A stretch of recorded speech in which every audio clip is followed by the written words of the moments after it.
earth to have extravagant things. I believe it. My kids, I'm here to break generational curses, damn it. No sir. But I just want well, yes sir, I am here to break generational curses. But anyway,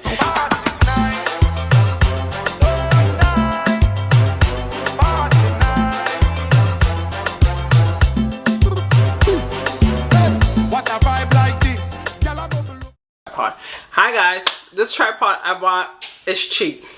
It's cheap, and I spent a pretty penny on this. I don't know. I'm trying to figure out my old tripod. Hi guys, welcome to my life, my world, my everything. Welcome to Tasha Reacts.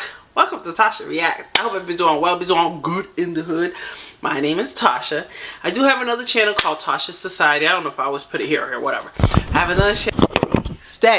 I have another channel that's called Tasha Society that I do different things, reactions, mukbangs. Well, I don't do mukbangs that much, but it's more wigs, story time, stuff like that. I am going to be a little bit more consistent because that is more of my pillar channel. This is more of the channel. I'm going to probably just keep more of the reaction stuff here. So baby, I've been loving my little tribe. Everybody's been very nice, respectful. Some people has been a little bit aggressive with me, especially with this main one. And I just want to let you guys know a disclaimer. I do use my phone to watch the video. This is going to be a part 2. I always leave the person's information in the description bar as long as if I can find it. If not, I don't know. Alright, so this is the part 2. If you guys haven't caught her video of part 1 of how she is facing life in another country, please check it out. This is the part 2. These are memories that I have from that night. The next day, I wake up and I'm instantly looking over at him and I'm like, what happened last night? He has this complete look of guilt on his face that immediately starts to go away when he realizes that I truly cannot remember what happened.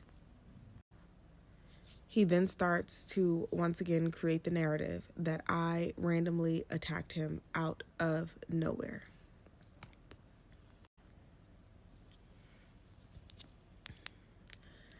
I then start getting flashes of memories in my brain, taking me back to a time when I was in elementary school and a high schooler, I believe he was a middle schooler or a high schooler, I don't know, in elementary school tried to essay me. My brain is going back to that time, a time that I haven't thought about in years. I wake up while I'm getting up, and I now realize that my hoo-ha is in a lot of pain. I look at my body and I have bruises all down my legs and I have a handprint bruise on my arm. And now I'm starting to ask, did we have intercourse the prior night? He's like, no, absolutely not. You were so drunk. I would never touch you like that. I'd never touch you like that. Like, blah, blah, blah. You were just so drunk and out of it.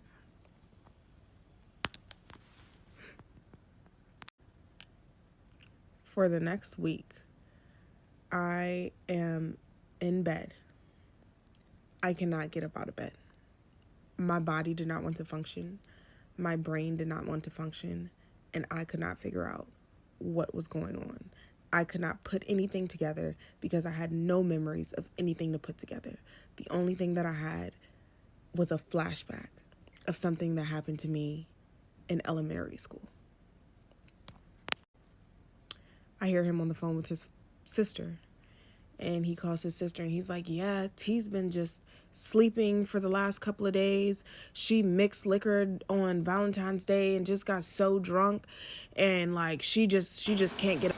You know what I don't see about him is, like, when you date a guy that always is trying to make you look bad, maybe because if you guys checked out the other video, he's known as having, you know, problems, like, DRUG, problem.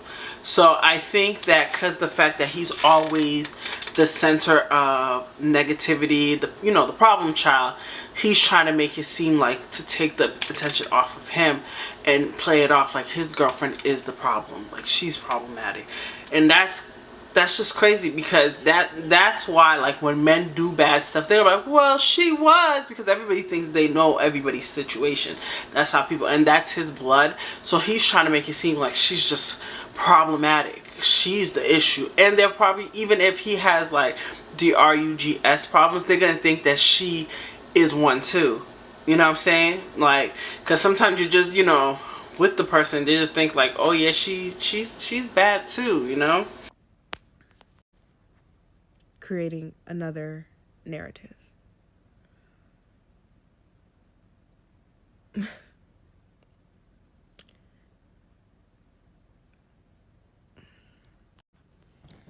So, from what I know now, his statement about forcing all of his women is a lot.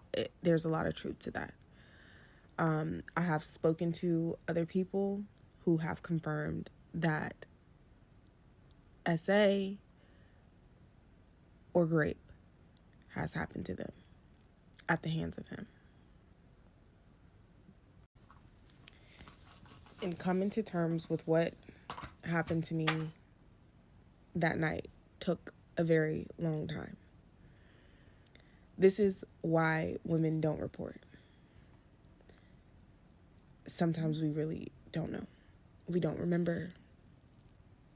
It comes back later. So be easy with people who are dealing with SA and who didn't report, because it's really not that easy when you go through something that traumatic.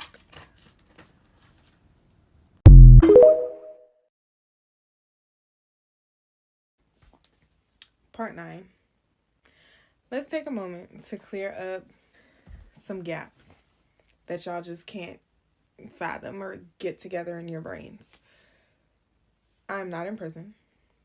I have not been convicted of anything.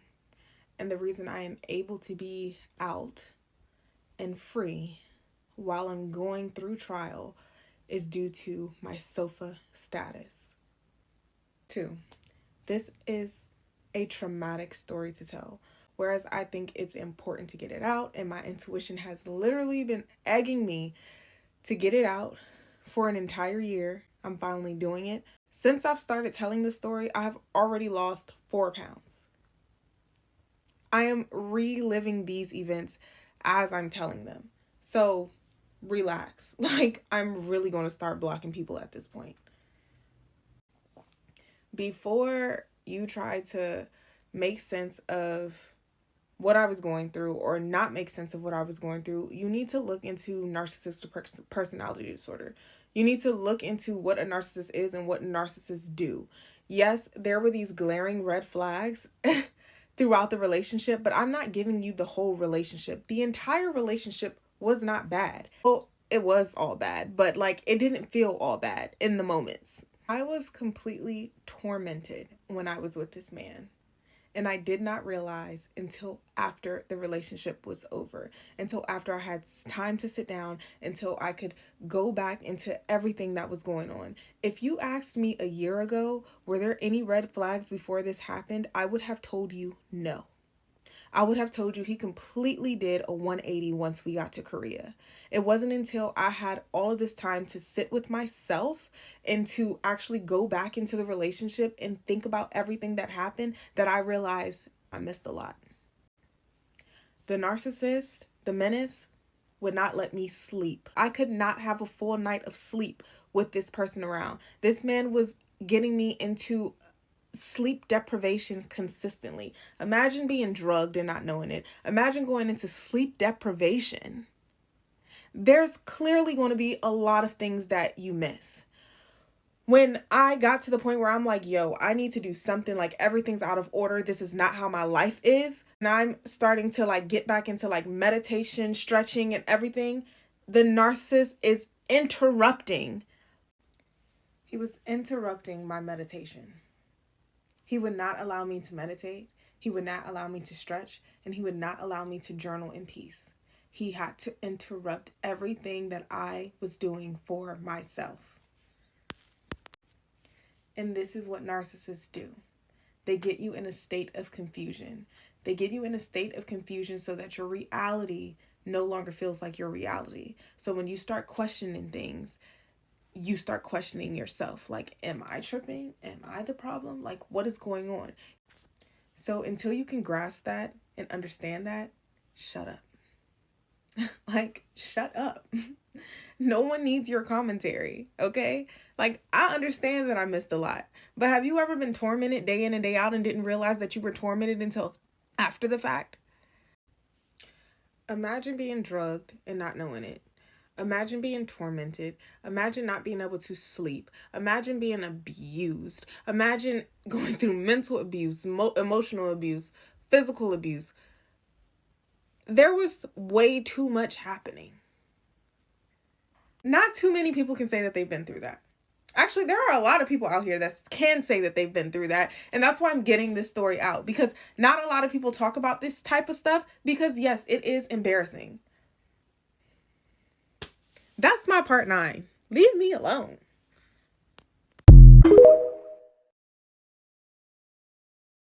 Well, that's what comes with the territory. People be coming at me at social media all the time. Like, all the time. That's how it is. Especially this reaction channel, people feel as if that they know better thou. Or you could be wrong about certain things. Or you probably misspoke and said a certain thing. And then people are like, but you said X. That's everybody. Especially when you're in emotions. Like me, when I'm in emotion, I'm jumping from topic to topic. So, I get, this is her trauma. She's going through it. But you put it out there. So when you put it out there, it comes with out there people's personalities. It comes with out there people what they feel. They're out there people who live in a box and they think their life is better. Or they have the perfect life and they want you to be perfect. They don't understand. That's just what kind of sucks with social media, is because everybody feels as if that you're wrong and I'm right. And oh my God, you missed this, or you're to blame. Like, people, that's just people. Or some people are just angry and they don't notice they're angry. And they're just taking out that anger out on you. So I understand where she's coming from. Like, leave me alone. But you can't say leave me alone because you put it out there. And that's what's the problem. Because, like, that's like me going on social media and when people talk trash about, oh, your eyelashes is mad long and you're not even that pretty. And you're this and you're that and this and that. Oh my God. Blah, blah, blah. You say you're plus size, but you're not plus size, but you are plus size. Like, that's just people. That's social media. I told you I've been on social media forever. So I kind of have thick skin. Sometimes I wake up in the morning, I'm already in the mood, and then the person is, comes at me, and I'm like, damn, what the fuck? I just woke up, but I gotta understand, I'm out there. I am a public figure, I'm not gonna act like I'm a Tasha K level, but I'm just saying, that's what I am. I put myself out there, and I'm stating my opinion, and there's certain things I'm not gonna sit here and say I'm right. Sometimes I listen to people's opinion. There's people that tell me about myself, and I'm like, oh, I missed that. Oh, I didn't notice that. Oh, you're right. Yeah, I see it that way. All right. Part 10 of the Menace saga. The marriage license.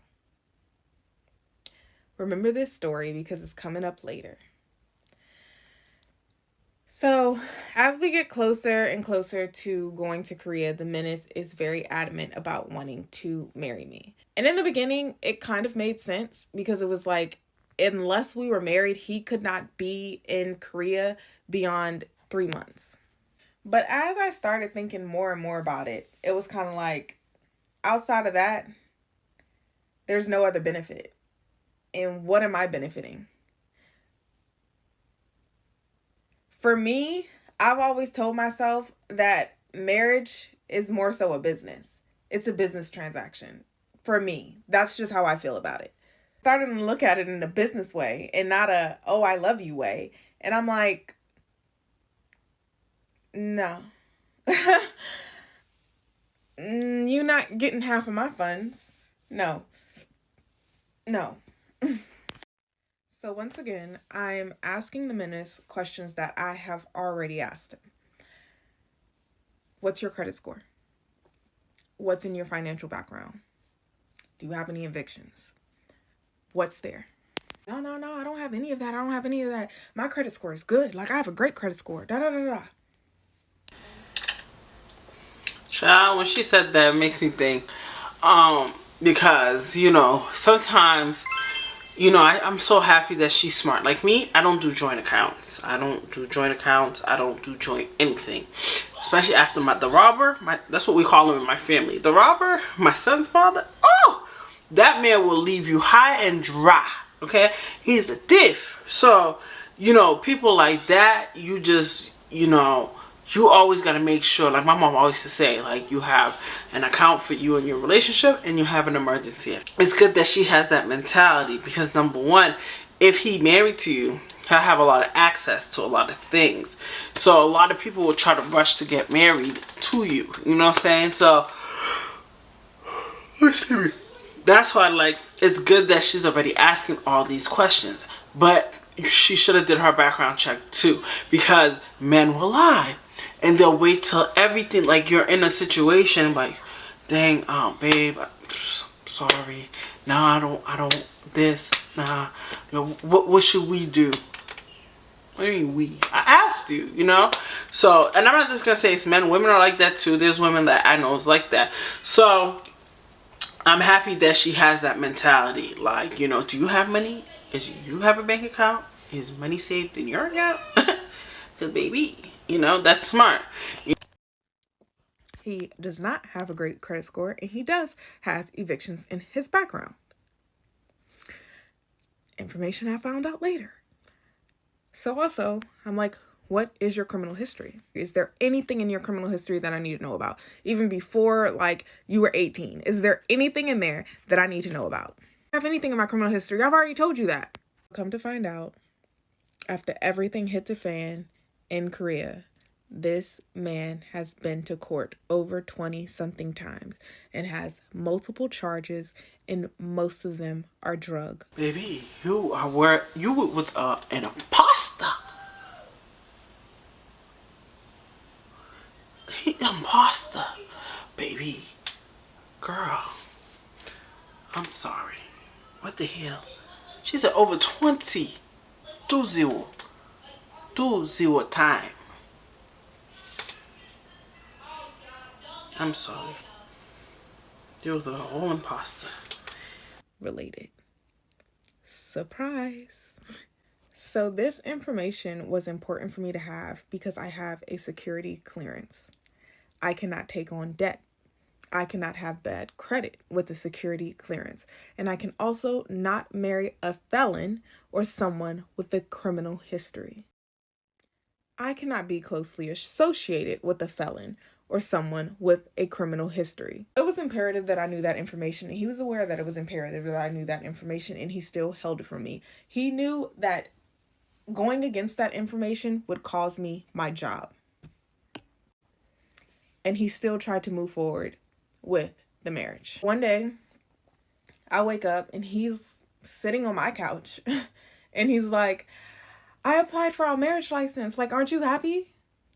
And I'm like, how? Like, huh? How?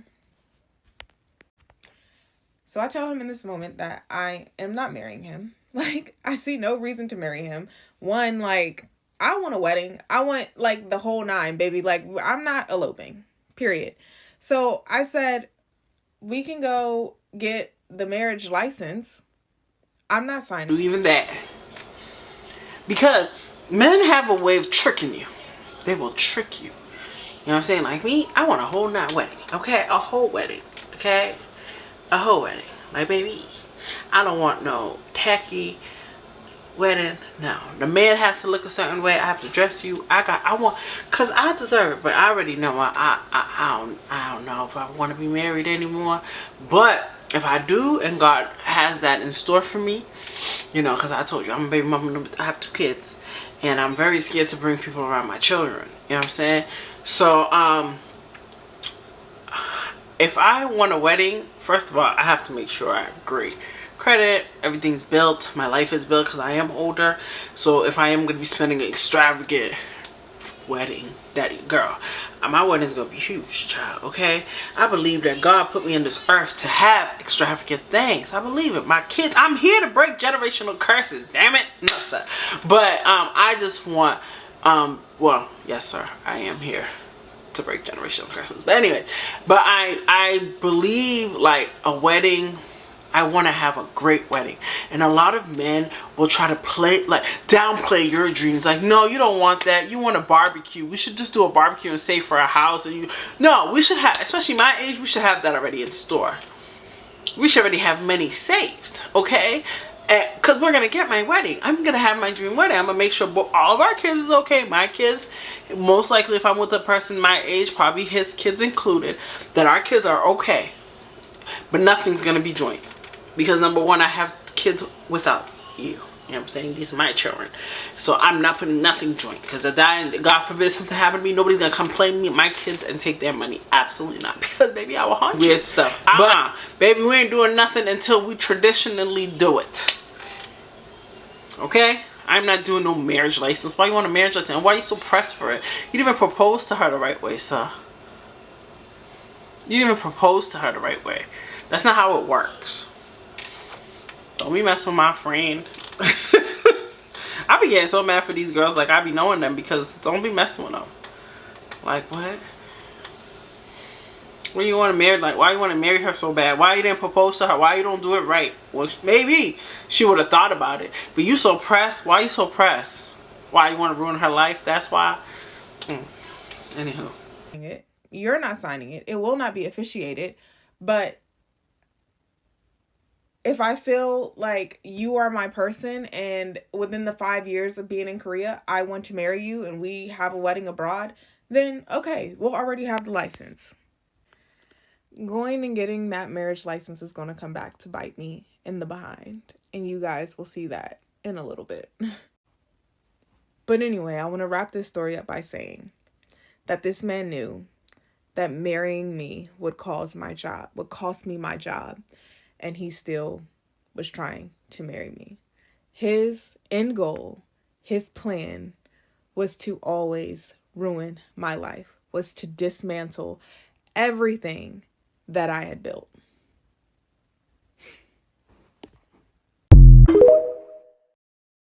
Are just around.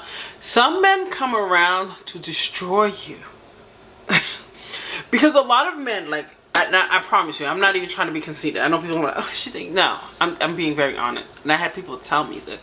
People think I'm rich. Baby, I'm struggle. Okay, I struggle.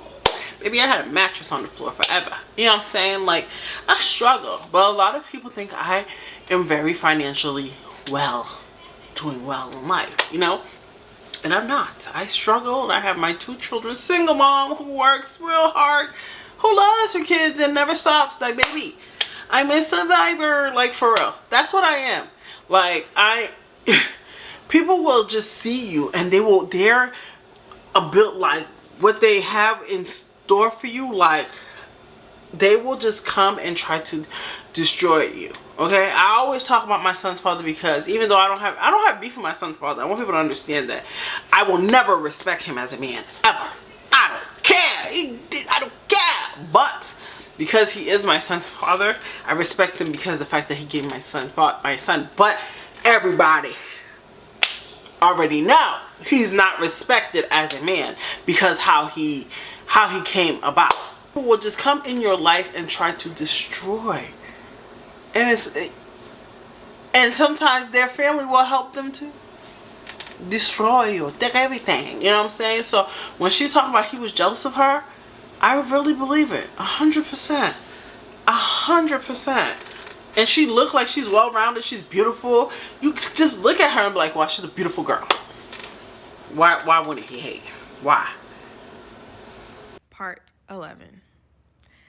I realized I came into this story time like y'all are my friends and y'all personally know me, and that is my fault. Also, a lot of y'all have not been in the lives, so y'all haven't been able to kind of get information that I haven't gotten to yet in the story time. So that's on y'all. But why I came to Korea. So in 2022, I made the decision that would be my last year in Washington, D.C. I was living in Washington, D.C. That was my last year. I had been talking about it for over a year. When people said, are you going to renew your lease? Are you going to renew your lease? I was like, no.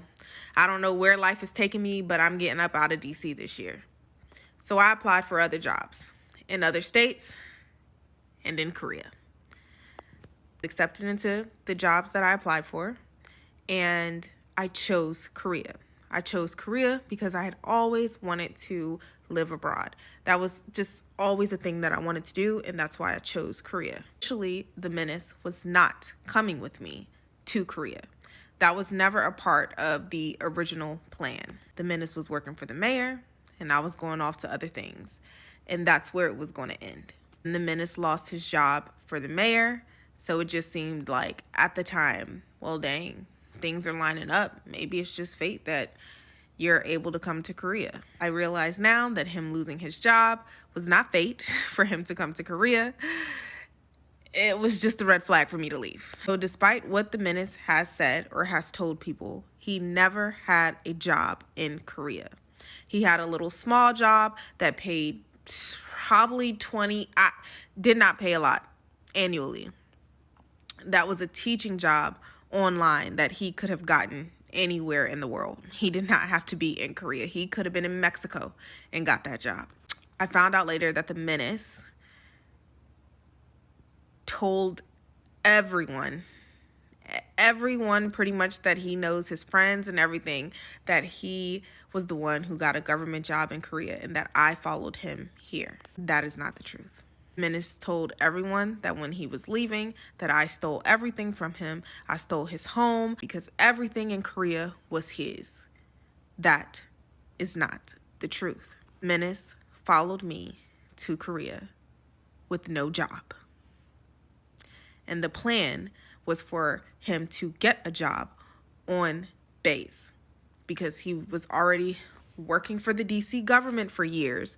So I said, well, it'll be so easy for you to get a federal government job because you've already been working for DC government for years.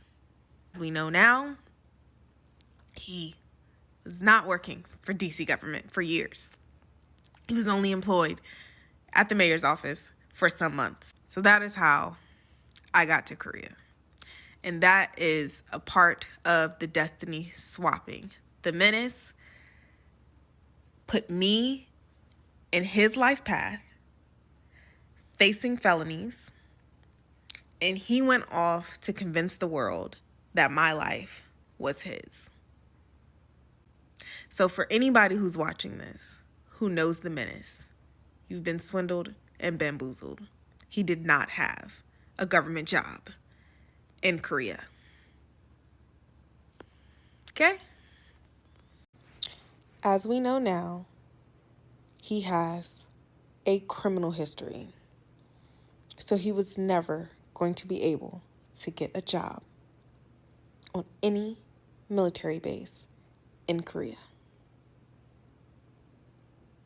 He knew that. I did not know that at the time. So to go back to the last part, why he could only stay here for 3 months is because he was here on a tourist visa. He was coming to Korea on a tourist visa. You can only stay here for a max of 3 months. You can travel out of the country and you can come back in, but there's only a certain amount of times that you can do that. So that's one of the reasons why he wanted to get married, so he could be able to stay in Korea as long as he wanted. There are other reasons for that marriage as well, but we will get to that when it comes.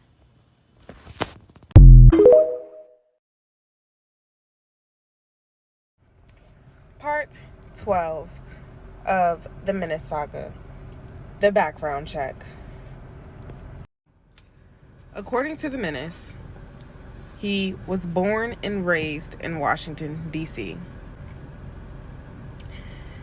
He lived in Northeast DC all of his life.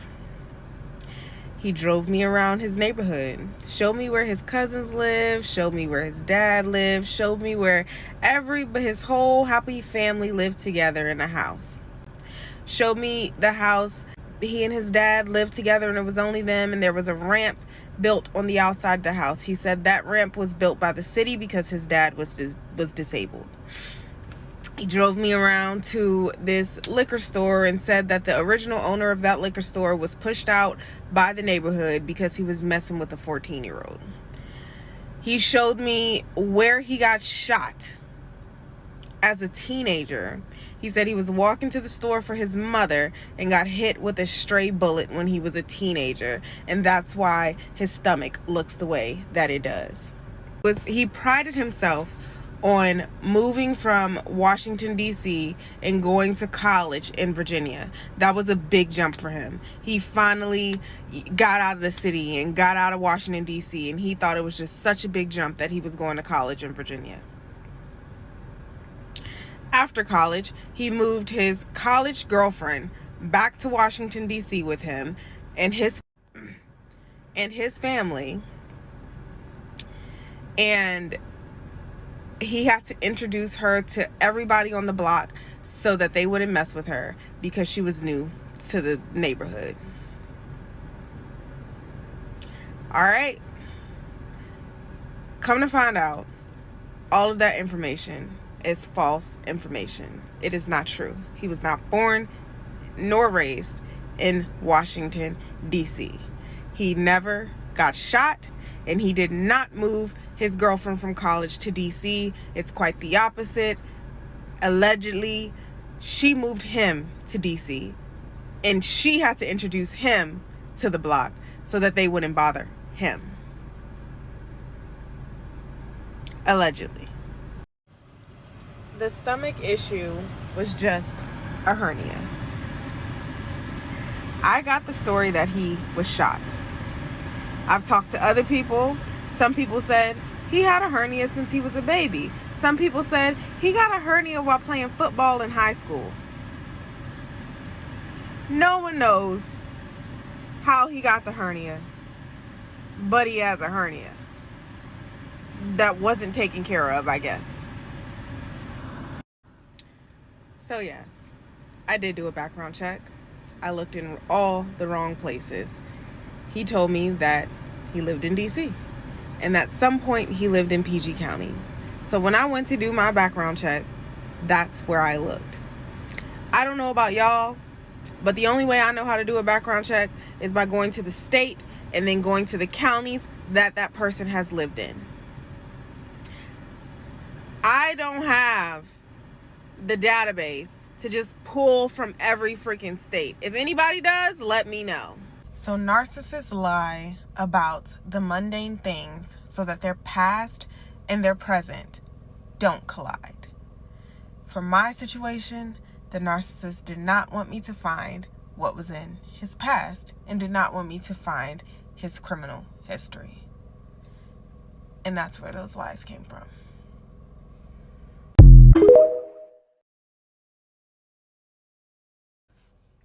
Part 13. This is the final backstory before segueing into Korea.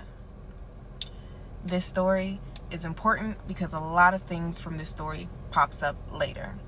This takes place a week before leaving for Korea. This is my going away party. Weeks before my going away party, I tell the menace, we have to do your hair. You look like Ish. We got to do your hair for this going away party. Like, you not, like, that's crazy. So he's consistently putting stuff off. Before the going away party, he told my mother that he was handling all the liquor. He was going to buy all the liquor for the going away party because he hadn't contributed anything to this up to this point. So he was going to handle all of the liquor. We're getting closer and closer to the going away party. I'm like, when are you going to get the liquor? When are you going to get the liquor? When are you going to get the liquor? He hasn't picked up the liquor.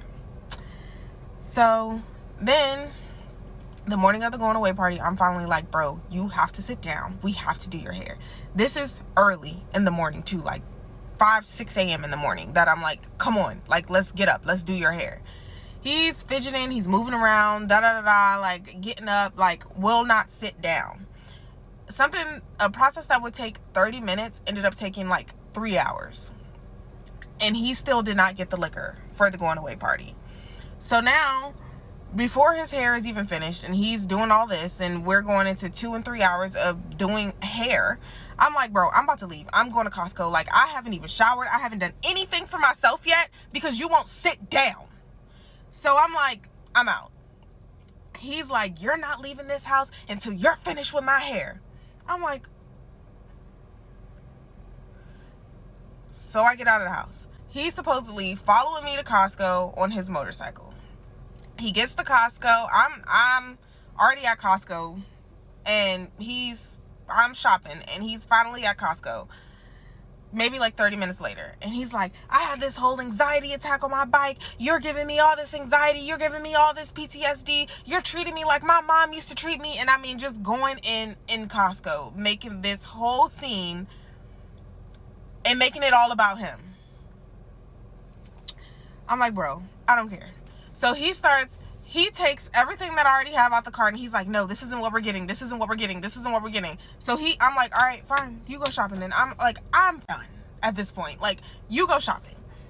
He starts picking up a whole bunch of snacks, chips, snacks, stupid stuff. My mom already took care of the food. So, no liquor. Your agreement was to get liquor. So he picks up all these snacks, purchases them on food stamps.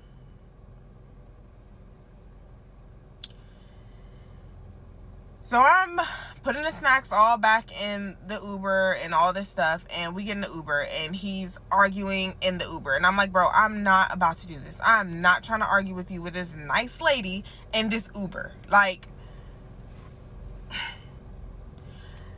he's like, I had to take my motorcycle. I had to drop it off on the side of the road because you gave me all this anxiety, and I couldn't get all the way to Costco. So now she has to drop me off to my motorcycle. The motorcycle was low-key a little bit of a detour. And I'm like, this ain't really even on the way to Costco. How did motorcycle get over there if you was coming to Costco? So I get back to the house, and my friends and my family, they're coming down to get all the stuff out of the car, out of the Uber. He's not there. It's like 30, 45 hours till he even arrives. And so he comes up, and now I'm starting to introduce him to my friends, family, blah, blah, blah. Mind you, I'm not even dressed yet. I haven't even got dressed because this man just ruined the entire morning. So I'm trying to go downstairs and get dressed. And now people are coming in and out of my house, and I can't do anything. Like, this man gets dressed, finishes getting dressed before me, and goes up to my going away party without me.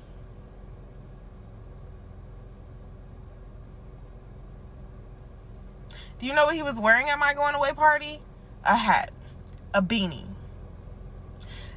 All that, all morning to do his hair, and this man puts a hat over the hairstyle.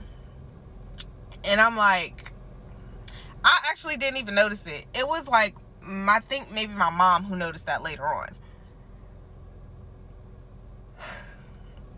So I go up to the going away party. I I'm dressed. Didn't get to do anything that I wanted to do. Didn't have on makeup. Nothing. He's all done. And I can't even put on makeup. I don't even have enough time because everybody's like blowing up my phone, bugging the shit out of me to come upstairs to this going away party. I couldn't even get dressed. So I get upstairs. I don't know where he is. And I see his aunt. Mind you, he may have had like 4 or 5 people at this going away party. I had like upwards of 100. I see his aunt, and his aunt's like, where's the menace? Like, tell the menace to come up here to his party. And I'm like, taking a little bit aback, because I'm like, his party? I don't say nothing, I let it slide. I'm like, all right, whatever. I'm a little tipsy by now anyway. So I do that. And everybody from this going away party is like giving me cards. Everybody's giving me cards. I didn't have any gifts. Everybody was giving me cards and giving me money, and I had one gift. So all of my cards went into this one bag with my gift. All right, that's gonna come about later. After the going away party, everybody is like downstairs in my apartment. We're getting ready to go out. I can't find my cards that everyone gave me with their nice words and nice encouragement and money. I cannot find them anywhere, and I'm going off. This obviously completely ruins the end of the night, because I'm like, where's my where is it? And I'm starting to go through everybody's stuff. And y'all, when I tell y'all, I did not suspect this man. I did not suspect him. I really truly didn't. I should have, but I did not. Now a wedge is starting to being built between like me and my family, because I'm now cursing everybody out and telling everybody to get the hell out of my house, because who stole my stuff? And it ruins the last night that I've had with my family for now almost 2 years. This story is coming up later, so remember the details in it. So to sum this up, because I do want the lessons in the story, the narcissist works overtime to ruin every big event, every moment that you will have. They will ruin your graduation. They'll ruin your birthday. They'll ruin their birthday if you're the one who planned it. They ruin every single big event. Anything that's monumental in your life, they're going to ruin it. So if you got somebody that's doing that, you're probably dealing with a narcissist.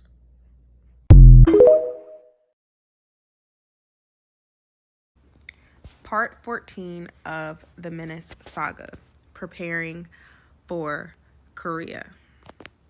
At this point, I did not want the Menace to come with me to Korea. I spoke to a few people about it, and kind of the generalization was like, well, I don't know if you really want to go over there by yourself. You're going to a whole new country. You're doing this alone. It'd be best if you had someone with you, someone there to protect you, blah, blah, blah, blah, blah. No one knew what I was going through with the Menace, and at this point, I really hadn't come to terms with everything I was going through either. I was sitting with myself and trying to figure out whether or not I was going to tell this man that I did not want him to come. I had this very eerie, gut-wrenching feeling that that was not a good idea. From what I know now, from what transpired when I did actually get to the point of leaving him, he would have tried to severely hurt me or unalive me for leaving him. He would have made sure that I did not go anywhere without him, whether it had been Korea or whether it had been down the street. So since the ball was already rolling, and y'all know that feeling when your heart drops when you think of something? That's the feeling I was getting when I was thinking about telling him he could not come. So since the ball was already rolling, I was kind of like, all right, what could happen? So in Korea, I had a representative. I had someone on the ground in Korea helping me through the process, getting my paperwork done, telling me everything I needed to know prior to coming to Korea. In this process, my paperwork got messed up, and we were kind of in like limbo as to whether or not I was going to be able to make it to Korea on the date set for me to make it. The Menace had already purchased his ticket, and yes, he purchased his own ticket. He purchased his ticket like a month before. So I'm scrambling, trying to get this paperwork corrected. You know, we're going back and forth, and we're at the point now where I'm in limbo, and I may not make it to Korea on the date that I was scheduled to make it. I may not make the same flight that the Menace had purchased prior. So we're now at the point where the Menace is possibly going into Korea by himself. So when you're moving to a different country, the government packs your entire house. They come and they do all the packing and they do all the moving and they put your stuff in shipping containers so they can ship it to the next country. So when we finally got the paperwork together, the moving company comes and everything is scrambled. Everything is last minute. Pretty much everything got expedited. And the moving company comes the day before I'm scheduled to leave for Korea. And my house finally gets packed. So now we are back on schedule to being on the same flight. So during this time, my representative is pretty much telling me everything that I need to know. I'm going over all these briefings, all reading all this stuff to get prepared to coming to Korea. Some of the stuff that's there is just what to bring, what not to bring, and make sure that you have at least 3 months supply of your medications. So the Menace and I are now heading to the flight. I don't sleep when I'm taking long flights the night before, so that I can sleep well on a flight. So we get to the flight, we're cooling, I plug in my headphones, I'm starting to watch a movie. I'm falling in and out of sleep, waking up periodically. And something to note, the flights from DC to Korea are like 20 hours. So periodically, I think one time I woke up, I'd asked the concierge if I could have a mini bottle, like something to drink. And she comes over and she looks at me and she looks at him. He's sleeping. And she's like, "Are you okay?" And she just has this, like, she's sincerely concerned look on her face. And I'm like, "Yeah." And she was like, "Okay." She comes back. She brings me a mini bottle. I said, "Okay." Another time, I'm up. The Menace is up at the same time, is awake at the same time, and we both ask her for a mini bottle. She looks at him, looks at me again with concern, and she's like, "No, I think you had enough." He goes back to sleep, and the flight attendant comes back, and she brings me a mini bottle. I'm like, okay, that was really weird. We get off this flight, and I see that he has something like all over his pants. He had gray sweatpants on, and there was something all over his pants. And I'm like, "What is on your pants?" And he's like, "Oh my God, I was trying to wake you up and you wouldn't wake up. I was screaming. The flight attendant spilled coffee on me. And I was like screaming and I was trying to like wake you up. And then she came back and she was like patting me down and doing all this stuff. And I was like literally on the flight screaming." And I'm like,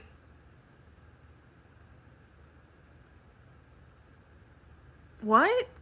Like, huh?" And so I'm just like, "You really was on a flight where everyone's sleeping and you're screaming?" He's like, "Yeah, it was like burning me." Y'all, that did not happen. That did not happen. There's no way I would not have woken up if he was on a flight screaming. So I don't know what happened between he and the flight attendant. I don't know what happened while I was sleeping, but something happened. Y'all, this is the point of the story where I have to stop talking about this. I'm so sorry. I know that y'all want to know more, but this is the end of talking about this situation. I will come back and I will tell you all everything that transpired. I will, but y'all gotta wait. So also from what I know now, because y'all know I'm putting the lessons in the story, when we were at the point that we were having 2 different flights and I was working to make sure that we were on the same flight, I should not have done that. I believe that that was God's intervention and we should never have been on the same flight at all. So I'm gonna leave that there, and that's the end of this for now. Stick with me. The story gets better. Y'all, clearly you're a flying monkey to a narcissist, so I'm going to address this comment. One of the things that the narcissist, the menace, used to do to wake me up out of my sleep was have anxiety and PTSD attacks. He would jar himself out of bed, and I would wake up to him crying and drenched in sweat.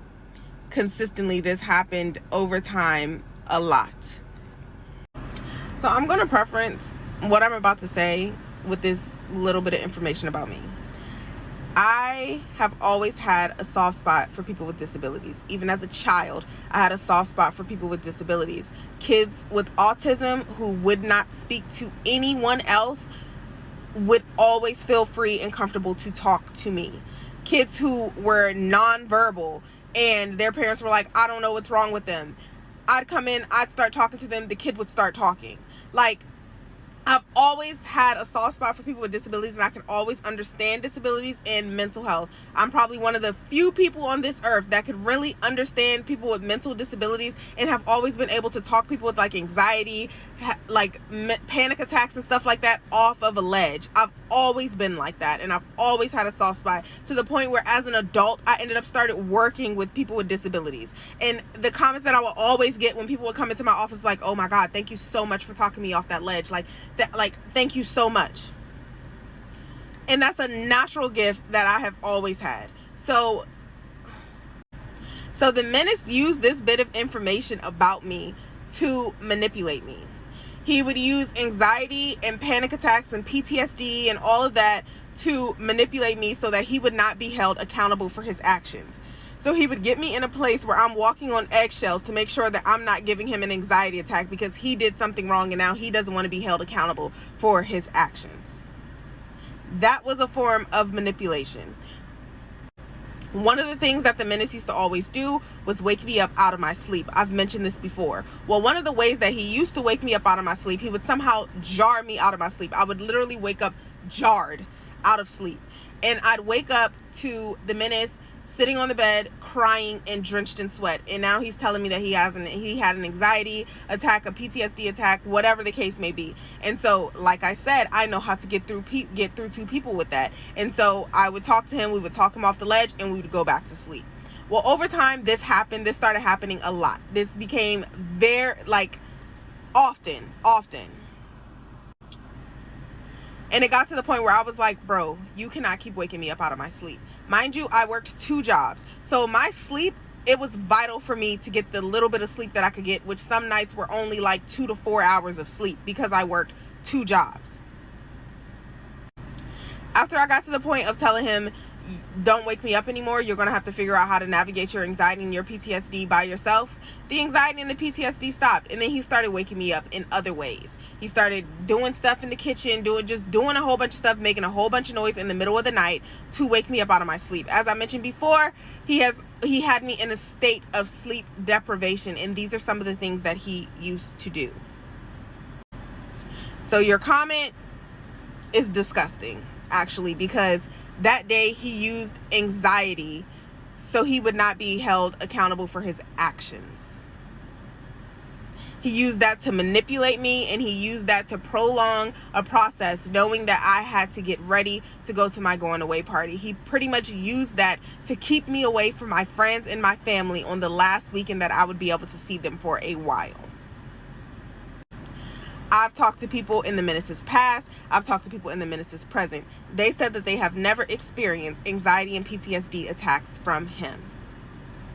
We have all come to the conclusion from knowing who he is that was a form of manipulation.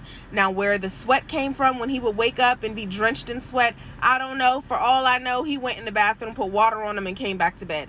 I don't know. But what I do know is no one else has ever experienced him having anxiety or PTSD attacks. And if they have, it was probably a form of manipulation. I'm not taking it away from him. Maybe he does have anxiety. Maybe he does have PTSD. But he said he had PTSD from the time that he got shot as a child. That's where he got PTSD from. What we know now is that he was never shot as a child. So where did the PTSD come from? So anyway, yeah. Relax.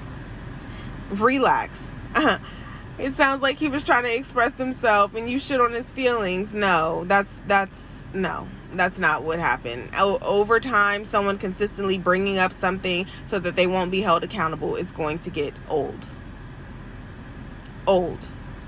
To manipulate situations and to keep you away from people. Old, bro.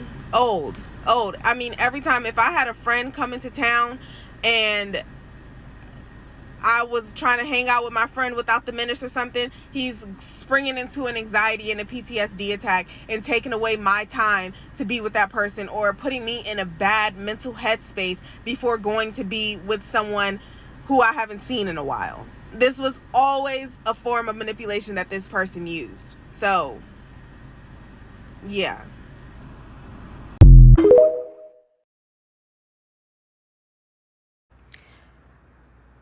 I wondered this too at the end of it all, and why it never came up in test or why it never came up in blood work.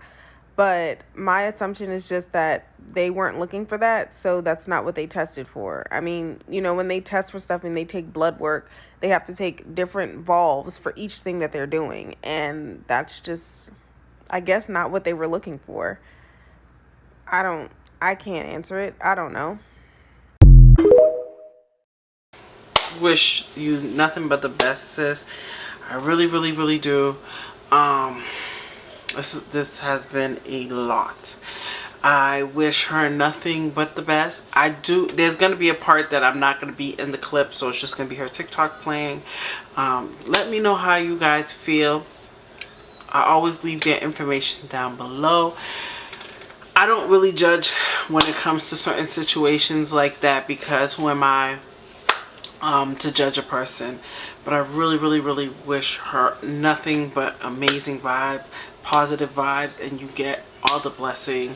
This is a lesson learned, and I really believe everything's gonna come out for the greater good for you. And I'm just so happy that you escaped it. It sucks the stuff you had to go through, but I'm happy that you're free. And him, like, you know, DRUGGINGU, like, that's crazy. So I hope you guys enjoyed this story time. Her part 1 I will leave down below, or up, yeah, down below. You could click on it. You can check out her social medias. I always try to find as much as I can. I think I just have her TikTok, and I really believe that everything great will come out of this for her. Yeah, so yeah, that's all I have to say. I hope you guys enjoyed this video. Thumbs up, like, comment, and subscribe. And I'll see you guys later. Bye.